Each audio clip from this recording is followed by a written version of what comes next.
of two people who fell in love and are still married 60 years later.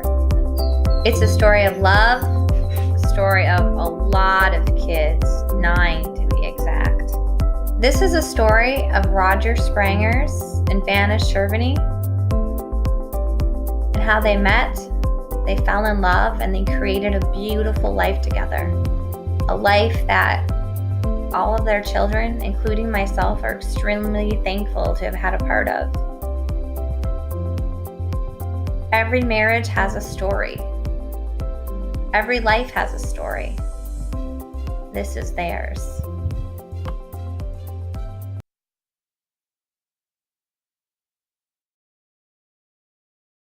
The happiest moment of my life is when I met my wife, Vanice. The minute I met her, and we went out a few times, I knew that we were destined to be together for life. And we still are.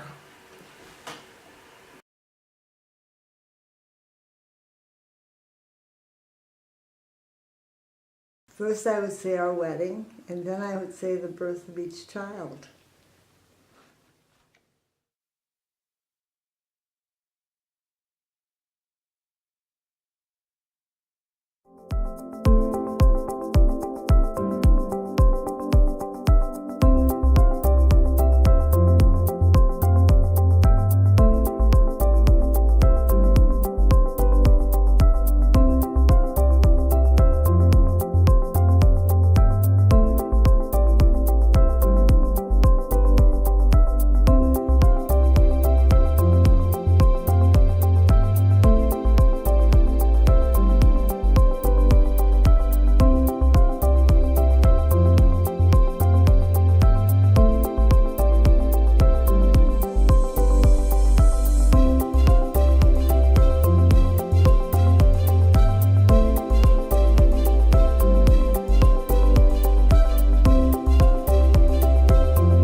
We had a fall festival at our parish, and Father Beyer was our priest, and Father Beyer was the priest at Leopolis before he came to Darboy, and he knew Vanice from the church in Leopolis.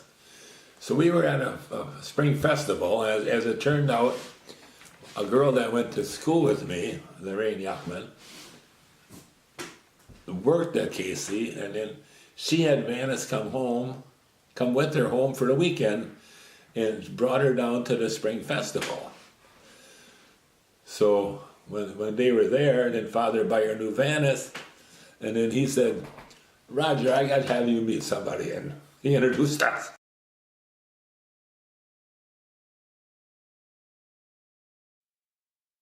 Lorraine's sister, May Rose, older sister, was getting married, and she was getting married at was in Allentown, to who were going to be our future neighbor after we built our house. But anyway, I went to that wedding, and then Vanice was there, and I took her home. And that was our first time we danced and met and that. And then their younger sister had her comb and her hanky in my pocket. I had to give it back to her when I took Vanice home. Oh, how ironic as it was. So what did you think of Mom when you first met her?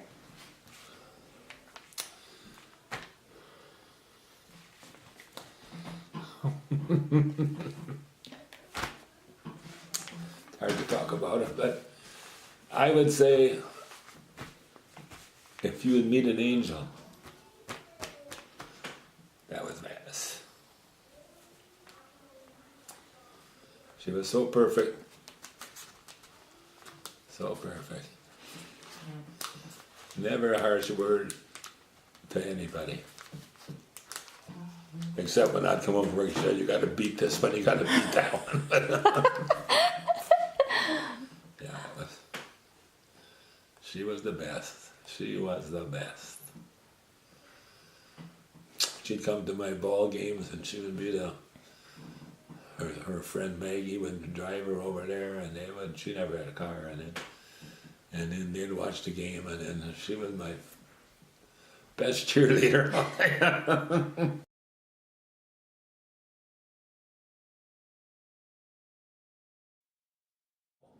She worked at Kimberly Clark, and I worked down in the flats in Appleton. And I had a little motor on an aluminum boat I won in a conservation raffle. I won a 12-foot aluminum boat, and I bought a 7.5 horse Mercury motor, an old one, and I built the boat trailer. We didn't always get home with it, but it'd fall apart once in a while. I wasn't the best welder in those days. But a lot of our days I'd pick her up after work at Kimberly Clark, and I'd take her to her apartment. Was only about 5 blocks from, and she would walk to work and walk back. I'd pick her up right at Kimberly Clark where she worked, take her to her apartment, she'd change clothes, come out, and then we weren't allowed into her apartments because they had 5 different girls staying, or 3 girls staying up there. And their landlord, they lived there too, and they didn't want any boyfriends to be in there. So anyway, I'd pick her up and we'd go fishing. And so we'd get on at like 4 o'clock. We'd head for Poigan or Winnebago, and we'd fish till dark. And then we'd come home, and that's how we spent our time. I mean, nice it was. I mean, we both loved to fish. She loves to fish to this day. It's Like, what were dates like? Fishing. Picking up at Kimberly Clark with the boat, and we would fish in Boyden a lot. Yeah. Sometimes on Lake Winnebago, but a lot on Boyden, because I lived in Nina's. Mm-hmm. You could use a big long cane pole. I remember that. You can't use them now, or we don't have them anymore. I think. So you just held it out behind the boat. Easy fishing. You brought the Sunday paper along to read. So who's a better fisherman? Probably your dad. Oh, I don't know about that. At that time, Dad was a better fisherman. Now, I don't know. I have more patience now.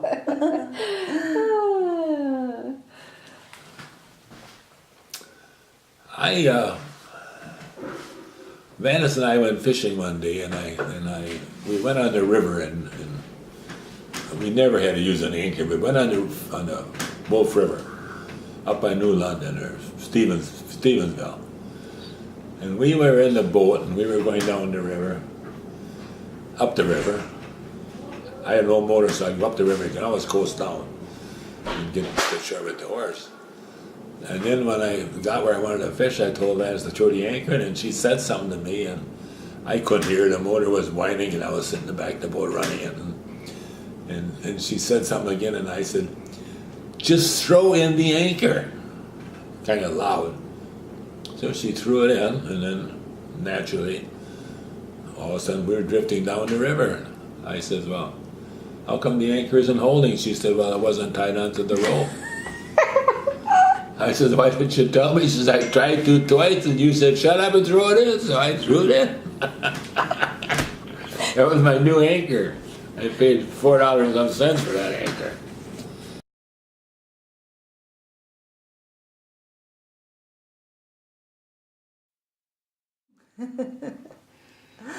Or we would, maybe 4 or 5 movies, that was all. Do you remember some of the movies that you saw with them? Around the World in 80 Days. And I don't know if we were married then or not. That's one of the only memories I have. And the one where the flying saucer came down. I don't remember the name of it, that one. Probably 2 movies. But you would go to the bar. At that time, Ted Benfield had a bar.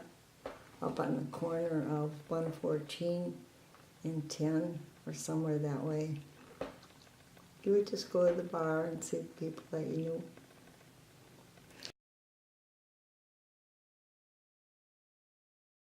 Yes, it was either Valentine's Day or my birthday. I think it was in between. And he came to the apartment in Nina. And he came upstairs. Yeah. But it was her birthday was on February 18th, and on February 14th is Valentine's Day. So on February 14th, I just got her some little thing. And then on, her birthday was on the 18th, so on the 16th, I went over and said, you know, I'm going to get you something for you, better for Valentine's Day and for your birthday.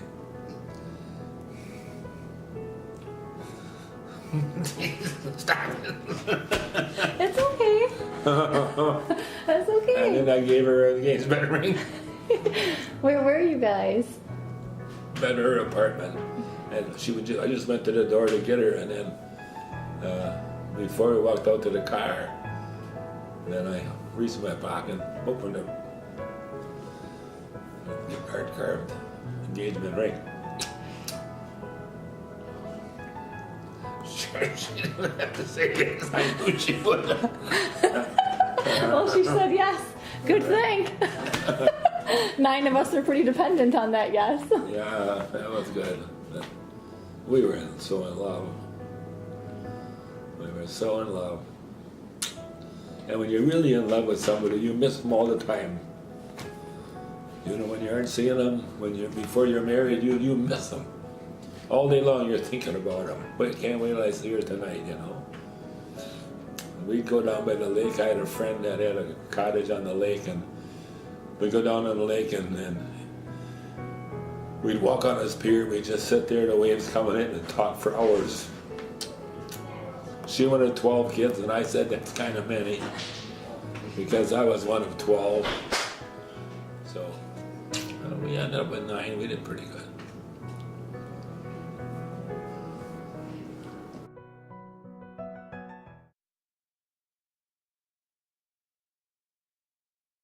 Right. Tell me about your wedding. Very simple, in Minneapolis. Oh, I didn't know you got married in Minneapolis.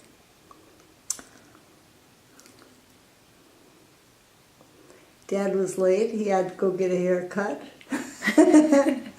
That I remember, and he also had to pick up the flowers in Shawano, so he was really late, but we had a wedding. And then we had a dinner at Gresham and a supper at Panavels.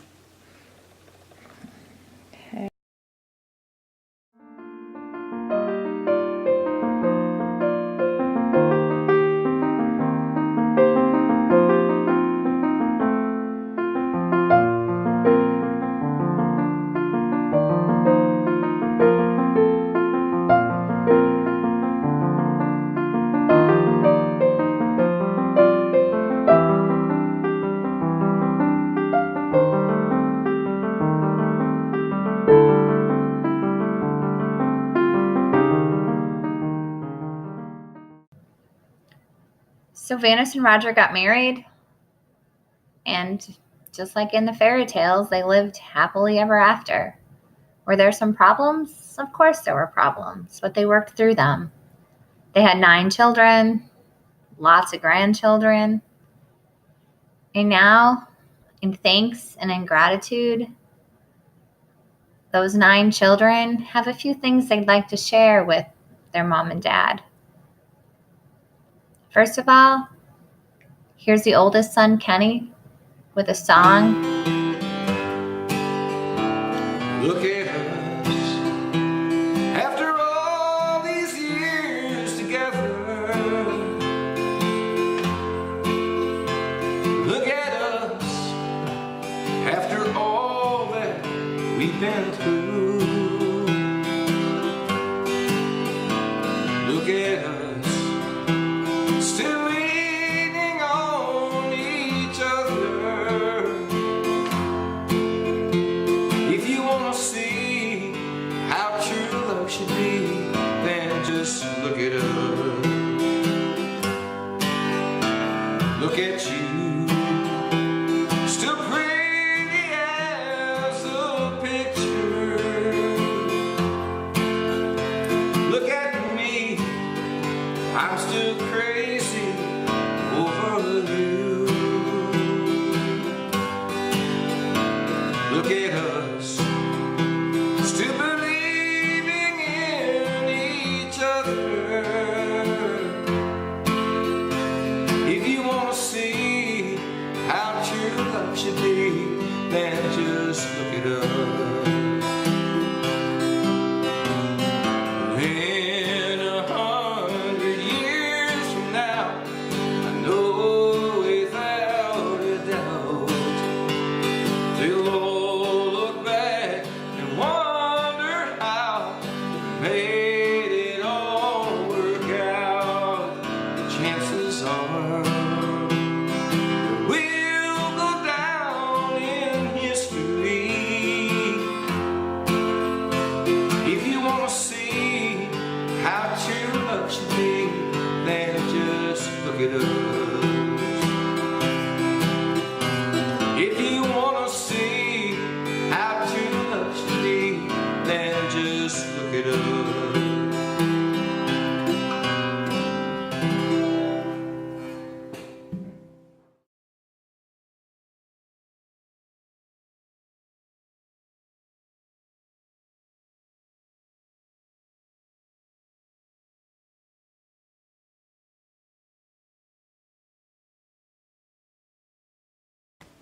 Some of my favorite memories. We played anywhere in the neighborhood, and if the horn honked 3 times, it was time to come home for supper. So we all went home for supper. I loved it when Mom made chocolate chip cookies and froze them and put them in the garage freezer, because when she'd look for them a week later, they'd all be gone because we snuck them all and ate them all, and the bag just slowly got smaller. We just never thought she'd realize one missing, but eventually the whole bag was gone. Hi there. See if I can get through this without crying. Lord knows when I thought through my answers it didn't go very well, so hopefully this goes a little better. Some of my favorite stories and memories of Mom and Dad. Can remember being a little kid, hundreds of times smashed with Mom and Dad and Dad's red pickup truck, the Jeep, heading to and from the cottage. Dad singing and occasionally patting me on the leg, Mom reading her books. Stopping for a piece of pizza in Bondwell, maybe some ice cream to boot. Dad always let me get the large volcano cone, even though I think he knew there was no chance I'd ever finish it. I think part of me now realizes he was counting on that. Well, I'm going to start with being 11 maybe when Dad took me squirrel hunting the first time up by Grandpa Shervany. Took me out in the woods, showed me which trees the squirrels were running up by the way the bark was peeled, told me all this stuff. So we sit down each on one side of a tree. His squirrels are on that side, mine are on this side. Well, 20 minutes later, there's squirrels running all over on Dad's side, and I keep peeking around the tree looking for them. Well, pretty soon one sees me peeking and comes running right up. He's all of about 10 feet away from us, and Dad's big feet are out there. So I can't believe he hasn't grabbed the gun and shot one yet. It's between us. So I grab the gun and I aim at that squirrel. I shoot. Dad hollers. Squirrel runs away. Well, lucky I didn't shoot him in the foot. But yeah, he was sleeping. He had squirrels running all over. I didn't have any on my side. I was too busy watching them on his side. What could I say? I had to try to shoot one. That's my growing up with Dad teaching me how to hunt story. Sleepy Raj. Okay. Every Christmas Eve, Dad would wake me up when they got back from Annabelle's because they went to Wet Your Whistle. And we'd play all the games, and then we'd go to bed late at night. So I had played all the games in the morning when all the other kids got up. Me and him had played everything, especially Atari. When we got Atari, the first Atari game, beep, beep, beep, beep, beep. Me and him sat up for hours playing it. When I think about favorite memories that I have as a child, I I have so many of them, but a lot of them have to do with the cabin. Like, I loved when we bought the cabin and we spent all that time up there. My favorite thing to do, besides having giant campfires, was to go on white Jeep rides, because Dad would drive and he would drive us through these gigantic mud puddles, and I feel like sometimes when we came home, the only white part left of our skin was this part of our eyes, and everything else was just drenched and covered in mud, and we would laugh and laugh so loud. And those were by far my favorite childhood memories. I also remember ice fishing, and I also remember feeling like I was just an additional 3 tip-ups and freezing my butt off, and having a lot of soda slushes with the snow from the top of Lake Winnebago, which now that I think about it is pretty gross, but that's what we would do. I have a lot of good memories of fishing and taking walks and hikes at the cabin. Now that I'm a parent, I know that Mom and Dad were just trying to wear us out after feeding us tons of candy. I also remember candy trips at the cabin. We'd go to the dime store and we would just buy bags of candy with our allowance and eat all the candy, which was wonderful. I remember swimming off the raft for hours and hours and going to Atanga. Those were, again, definitely some of my favorite memories of all time. I know that one of Dad's favorite stories was when I was a teenager and they made me go to the cabin, and I cried the whole entire way up there in protest. But, you know, I don't know. I think most teenagers are semi-rotten. I was just a little bit more rotten than most maybe at that age. But I really did love the cabin, and I love going up there now with the kids and with Mom and Dad and spending all that time playing cards and just hanging out by the campfire. Those are still definitely my favorite times of the year, is when we get to go to the cabin and spend time with you guys. I liked when Dad went deer hunting, we only had one car, so Mom got the car all week. So the whole week we'd go rummaging. Goodwill, St. Vincent de Paul, bought all cheap used toys. We'd just have piles of stuff. When Dad got back from deer hunting, it was a blast. Being Dad's bat boy for Appleton Machine Company. Oh, that was fun. Getting the bats, and every once in a while Dad would do that, oh! And he'd pitch the ball right over the backstop into the thing, and I had to go get it out in the people because it would stick to his hand when he was doing his whip around left-handed pitching. I was growing up in the country. Oh, what fun. Growing up in the country, I was born number 1. I was the first one of 9. Oh, how great. So we're supposed to have these fond memories, and there's a million memories, and I'm not sure how to pick one out, but, well, probably one of the funniest ones when I think of it is the day the cop brought me home. We're on the front porch, Mom comes out. What did Kenny do now? That's my mom. One moment I'll never forget is when I left for school. We had a nice little hug on the front porch. That was cool, very cool. When I played in the band for all those years, Dad and Mom would be at a wedding, and Dad would take Mom out and do his polka, and I'd drag the song out on purpose till he couldn't go anymore.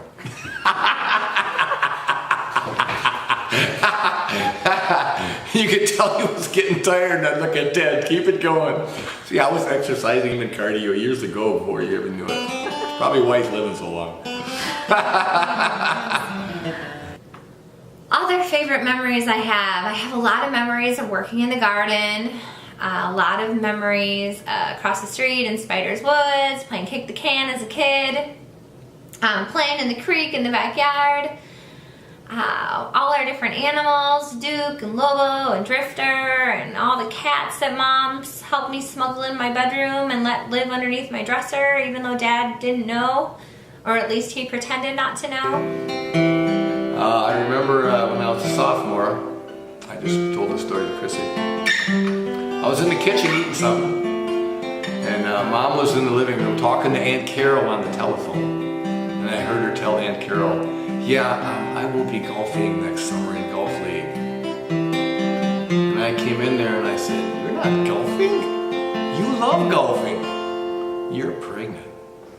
And she said, "Oh, don't tell anybody."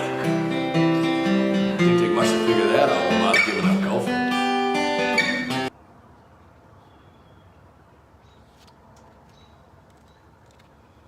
Hi there. Hello, Mom and Dad. It's your flashback to 1979 moment. So, I, Keith, am about to leave the old nest, head off to drafting school, and set out on my own. So, well, here's the deal. I'm now 18. Dog will be 8 next month. Chrissy's 3. It's about time you two found a new hobby. Anyways, Mom, thanks for the haircut. If you think about it this way, if you had another baby, it'd probably be a boy. He'd probably move to California and wear dresses, so enough's enough. Anyways, take care. Ice fishing as a family, playing cards in the ice shacks that Dad built, especially that aluminum gym that used to sit on the back of Dad's red pickup from the time the ice was thick enough until the time it thawed. Not. Boy, did I love getting taken to school and basketball practice in that bad boy. I think everyone loves when spring comes around knowing that winter is over, but nobody loved it as much as Chris and I because we knew that that shack was getting off the back of Dad's truck. Playing games in general as a family. I think growing up, I thought all families played games as much as we do. I now know that is not the case, and I look forward to seeing Mom and Dad or family members of this day just because I know we're going to play games. A lot of fun. I mean, obviously when you got that many kids in the family, we always played ball, played football, did everything. We didn't have to go searching very far for enough people to play, so we did. I remember Grandma being pretty particular about her living room with having all those kids in there. It's all her knickknacks. And I remember she wasn't afraid to hit kids. Grandma Germany? Grandma Germany, yeah, Oh, you were really? goofing around in the barn. She'd come and kick you right in the ass. All the ice fishing we did when I was younger. We used to go whether we wanted to or not. It was part of the program. But we beat Megan Wood, so that was always a lot of fun. Tom said he set his tip up so hard that Jaws couldn't trip him one day because it was cold and windy and we sat in the shack shivering. Wanted to go home.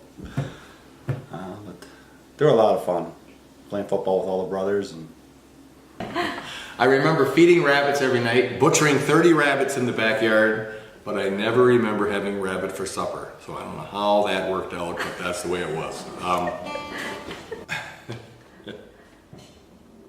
I remember sitting at the picnic table and Mom bringing out roasters and roasters of beans, and we had to snip them all. And me and all the brothers sitting there, really? More beans, yellow and green beans, snipping all the ends off. It seemed like it just... This is the story of Dad after a Saturday night garbage run with Dick Belangi. They would get together with Linky Verstegen, watch the Packer game at the house. Well, when Dick and Linky would leave, Dad would be pretty snookered. Packers usually lost, bad mood. It'd be time for haircuts. So in the bathroom, one at a time, send us out. Rings on our head, bald spots on our head. Go show your mom. Go show your mom. Mom would go, oh, that's... And Dad would be laughing and laughing. I don't remember whoever finished the cuts, but I can still remember Dad laughing and laughing and laughing at giving us haircuts. I'm still traumatized, just so you know. Right. Okay, bye. Love yous. Dad coming home from bowling at 12:30, 1 o'clock, and making eggs in the morning and dancing with everybody in the kitchen.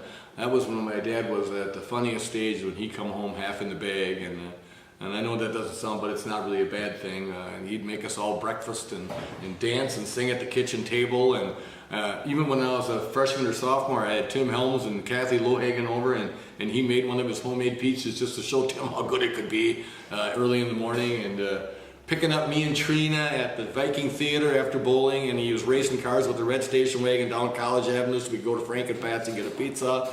Playing guitar at the kitchen table for Ma for hours upon hours while she was cooking or doing whatever.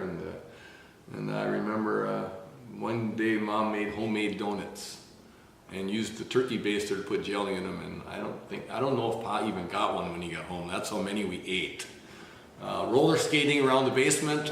When we went on our class trip in 7th grade, I was the best roller skater in the whole class because I roller skated around that basement so damn many times with my roller skates, and I won the race. And I have a lot of favorite memories, just playing and messing around in the backyard, at the orchard, on the big mud hills before we actually planted the trees. Lots of good memories. I feel very grateful for the childhood that I had. I also know that my brothers and sisters are going to want me to remember, and I do, being incredibly spoiled as a child. I do remember my first trip to the dentist. I had 13 cavities, and Mom said that's because all my older brothers and sisters would share their soda and their candy with me. And so I guess that was just the start of spoiled gets her way, Chris. And you know, some things don't change. I still like to get my way. But probably my saddest memory with Mom and Dad was saying goodbye to them after I graduated college and moved to Illinois. You know, I'd been going to school for 4 years in Milwaukee before that, so didn't really feel like this was going to be that different, but it absolutely was. I think I sobbed all the way to Milwaukee. I probably should not have been driving 70 miles an hour down the highway. But thankfully for those last 2 hours between Milwaukee and Naperville, it was just, you know, some light sobbing.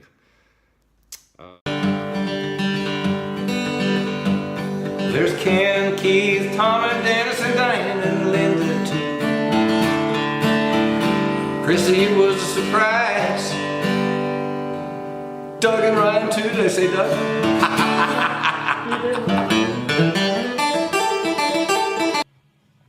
I have thought of another one for Mom. This was one of our childhood things that I'm sure Kenny and Keith and Dennis probably will remember, but that was Mom's favorite lamp. Sat in the living room anytime we were horsing around, which we always were. It was "Don't You Break That Lamp." It meant so much to Mom. Well, they went on their annual Clam Lake for a week. Diane Verstegen for the babysitter, yes. Well, we managed to break that lamp. I don't know if it was the first day or the second day, but we spent the rest of the week gluing that lamp back together, and we found every piece but one little piece. So we hid that in the back, and Mom, it took probably 4 years to realize that lamp had gotten busted and was completely glued together. I'll never forget that. I'm sure Kenny and Keith can remember. I remember clipping beans all day long. I remember making up all these corny songs, just singing in the basement while I was watching TV. My best birthday present when I turned 12, all I got was a letter Dad telling me I could shoot his .22. And I bugged him for a week. When can I shoot the .22? But it was one of my favorite birthday presents. I still remember it to this day. About her. My love for the garden I got from Mom and from Dad. I have so many good memories that I feel really lucky. Like all that time at the cabin, playing bocce ball and playing cards and playing Scrabble. Oh yes. Me and Mom were on the pier at the cottage. Only me and Keith got to go that year. I must have been in probably 2nd grade. Neither one of us knew how to swim. And we're on the dock, and Mom casted her Zebco 33 out, and I said, "You think that's a cast?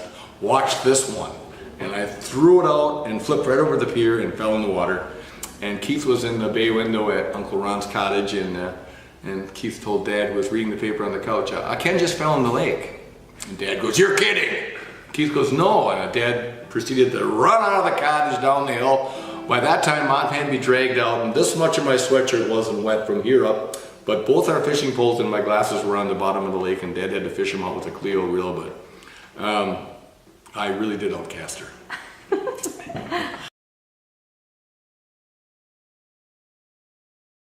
He's a good person. He could do just about anything. He can. He can, I know. He was a good father. He is a good father. Okay, how about some personality traits? Or what do you admire or do you think that you've learned from Dad? Things I learned from Dad. How to get the job done, I guess, and whether you like it or not, to do it and finish it. One of the first experiences working on cars was, I think it was Tom who changed the oil and filled the engine with oil, and we had to pull it apart in the garage when I was just a little kid. And, that was my first engine experience, but there were a lot of experiences that way where now it's just something that I know how to do, and same with building. I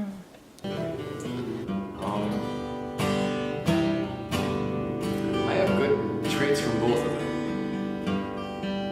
Pop probably gave me all my handy skills where I can just about, when I take my time, I can just about fix anything I want.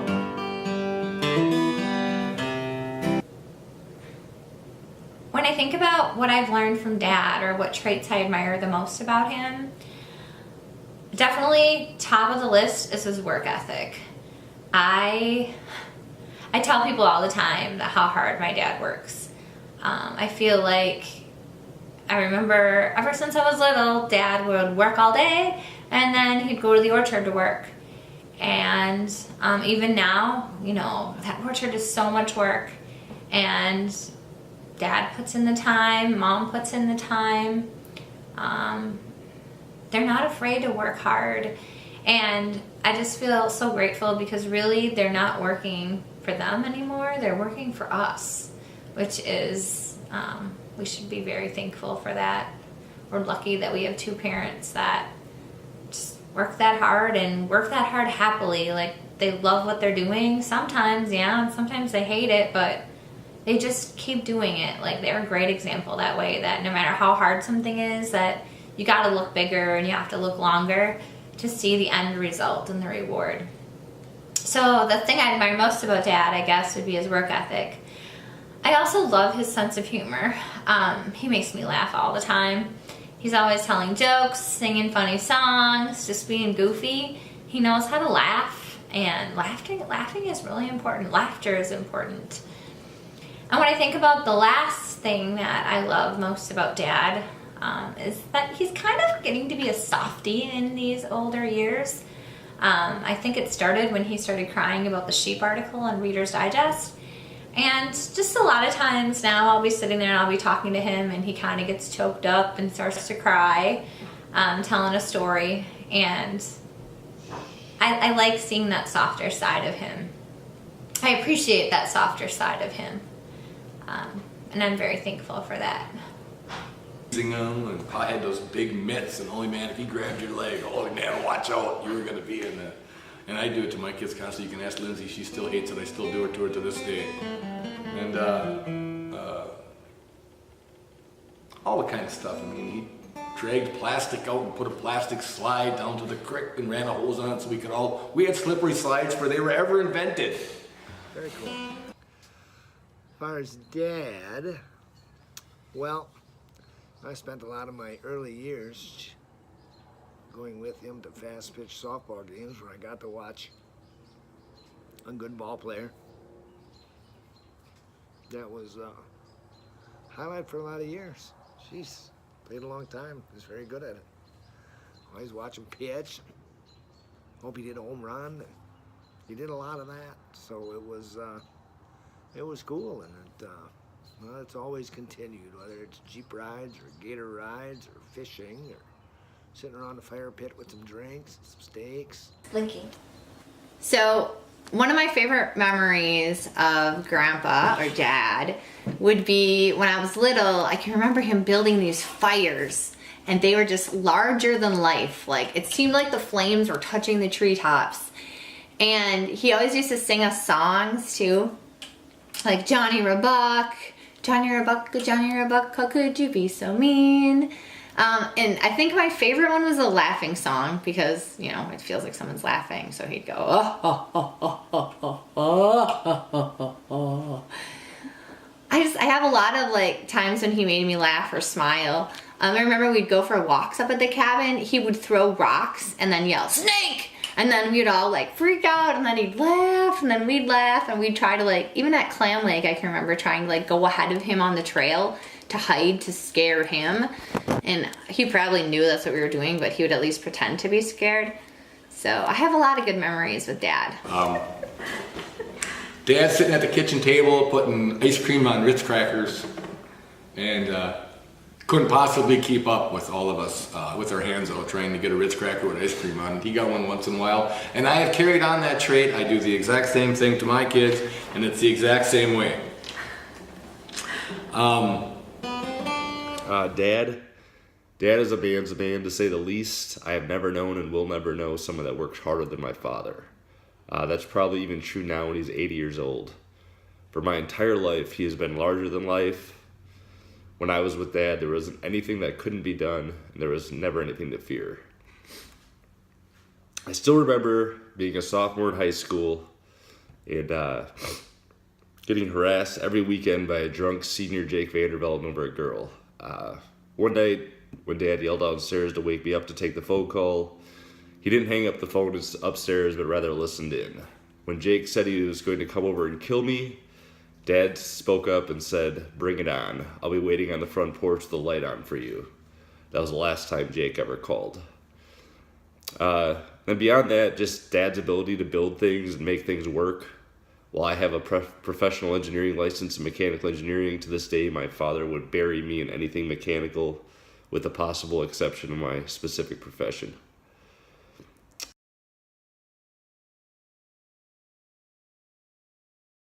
Yes, I mean, she was everything a man could want in a woman. Everything.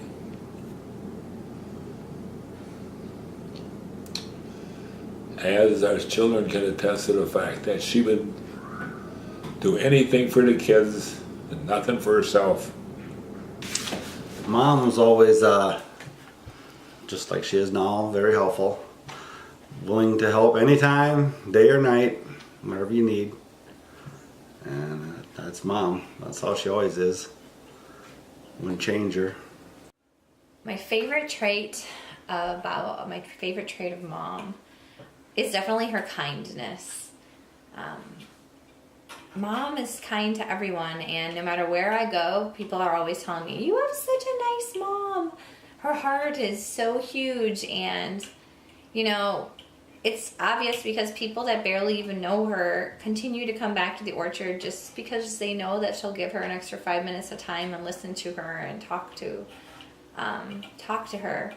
She just has a very giving spirit, and I can't ever think of a time when I wanted something and she instead took it and I couldn't have it. Like, it's always been Mom first. It's always been the other person first.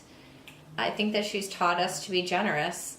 And I think that as her children, in order to kind of like honor that, we need to be as giving as Mom is. But boy, is that hard, because she is such a wonderful woman that she will give her time and her effort to anyone. Well, hello again. This time I'm here to talk about my mother. Yes, for all of the sleeping my father did while he was hunting, I'm amazed we ever ate venison. But as for my mother, when it came to fishing, there is no one that taught us more than Mom. When it came to stuff happening in our lives, no one taught us more than Mom. A mother's love is a mother's love. Right. I don't have any funny stories about Mom. My favorite stories about Mom are seeing her on the fishing crate when she's fishing off the Winneconne Bridge. That's how I think of my mom all the time. You know, we talk, we don't... Mom needs something, I try to help Mom, but... When fishing with her in the paddle boat a couple of years ago, felt like I wouldn't be able to walk again. I got out of that thing. Can't wait to get to the dock. Mom's was a great listener. Opposite of our father. He's a great teller. But no matter what you do or need to talk about, she would always be an ear for you. Help you through it, which sometimes is all you need. And, I was out at the orchard one day with Raya. We went in there and get Raya an apple, a caramel apple. And Grandma gave her a caramel apple. She gave her a jar of maple syrup, and she gave her a jar of jam, I think, or pickles. And we left the orchard after a 5-minute stop, and Raya said, "That's a nice lady." So that was a good laugh, you know. Ryan knew her for just a little while there, and she had her pegged. As far as Mom, you've always been my confidant. You know, you're where I came when there was trouble, where I had questions, I guess. But, you know, the many breakfasts, the wonderful food, the fishing, the orchard hugs, the Indian head nickel in the garden. Kindness, of course.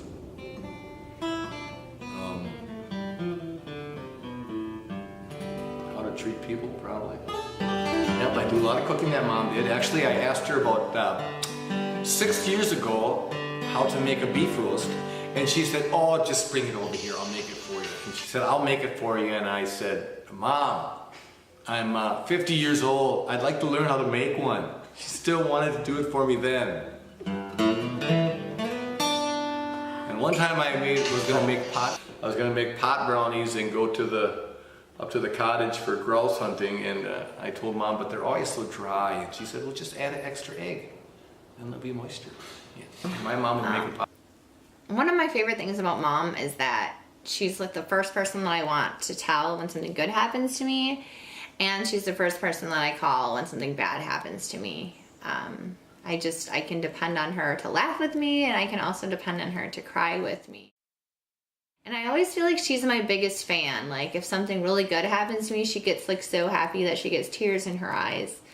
And if I'm sad, the first thing she says, "What's wrong?" she'll say. Like, I don't have to say I'm sad. It's like she hears it in the way I say hi when I call her. Definitely Mom is the reason why I love books. Like, I can remember leaving the library with just piles and piles of books, and I couldn't wait to go back.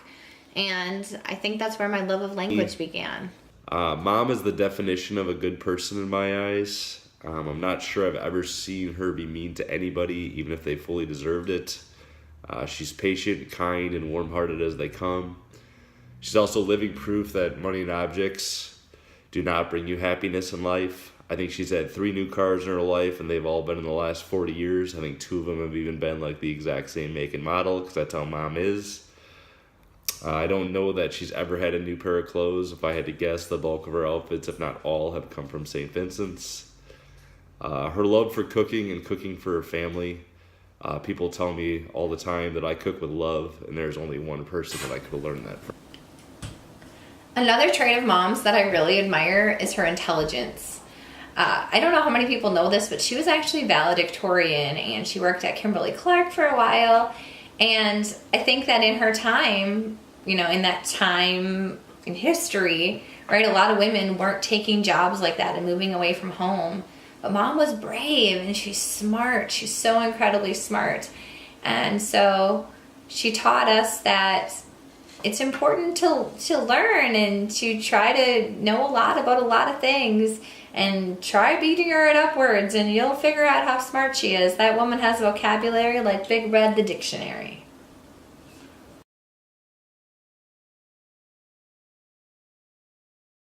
I love you, Mom. I love you, Dad. You're both wonderful people, greatest people I've ever known. Right, raised good kids, good family.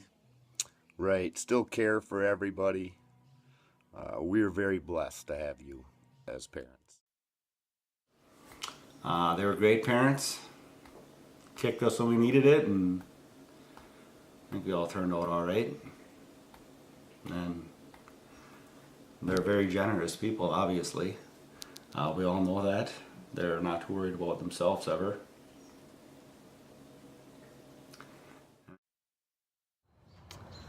a lot of fond memories. You start thinking about it. Holy mackerel. So, love you too. I've always just tried to be like you. So, happy anniversary. Final thoughts. When I think back on my childhood and my life, the parents that I have, I am incredibly grateful. I could not have asked for a better set of parents. I feel like I was taught what I needed to be successful in life. I was taught to work hard, to laugh at myself, to learn everything that I could, and to just be kind to the people in the world with me, and no matter what, to just keep going, keep pushing. I feel so lucky that I was taught just the basics of being a good person and how to get through life and how to work hard to get the things you want. I am incredibly grateful, and I could not have asked for a better childhood. Happy anniversary, Mom and Dad. I love you so much. I guess I'm thankful for everything, I guess. Everything I do is probably what they taught me. That's the way it is. Let's hope that's the way my kids are too. Take the best of what I got and make it better, just like I did. Take the best and make it just better if you can, you know. That's what life's all about. Happy anniversary, happy anniversary, happy anniversary, happy anniversary. Love you. Happy anniversary, Mom and Dad. I love you, and I love spending time with you. Well, hello, Mom and Dad. Just wanted to say happy anniversary and that I love you. All right.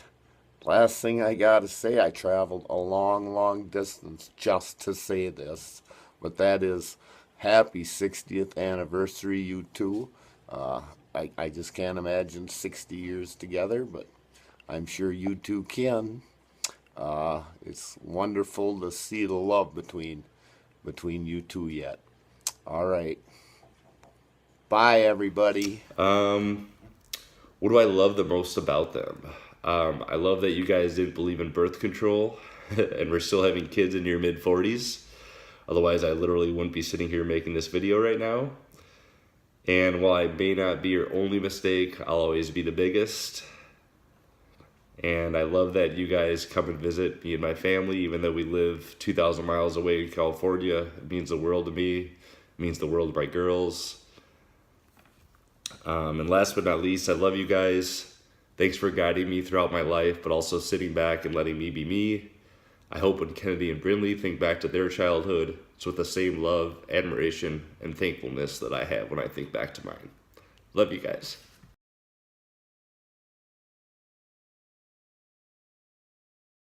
Look so sad.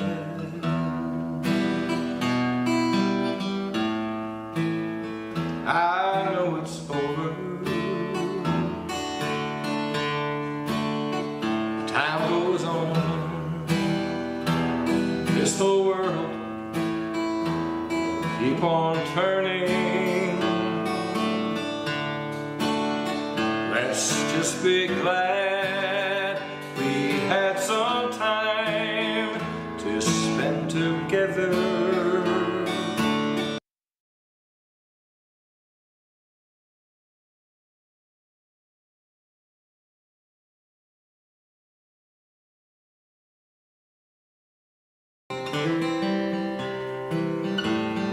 When I get older, losing my hair, many years from now, will you still be sending me a Valentine, birthday greetings, a bottle of wine? If I've been out to 2:45, you can relate to that right there. Would you lock the door? Will you still need me? Will you still feed me when I'm 60? When I get older and lost all my hair, not losing, lost. Many years from now, will you still be sending me a Valentine, birthday greetings, bottle at the bra? If I've been out 2:45, maybe later, Dad, once in a while, you never know. Would you lock the door? Like me. Will you still need me? Will you still feed me when I'm 84? Running that orchard sure can be a pain. Huh? Never know if you get hail or rain.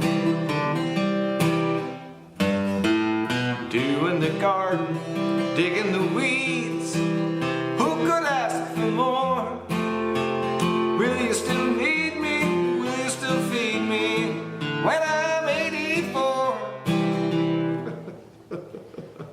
That's a good verse he wrote in there.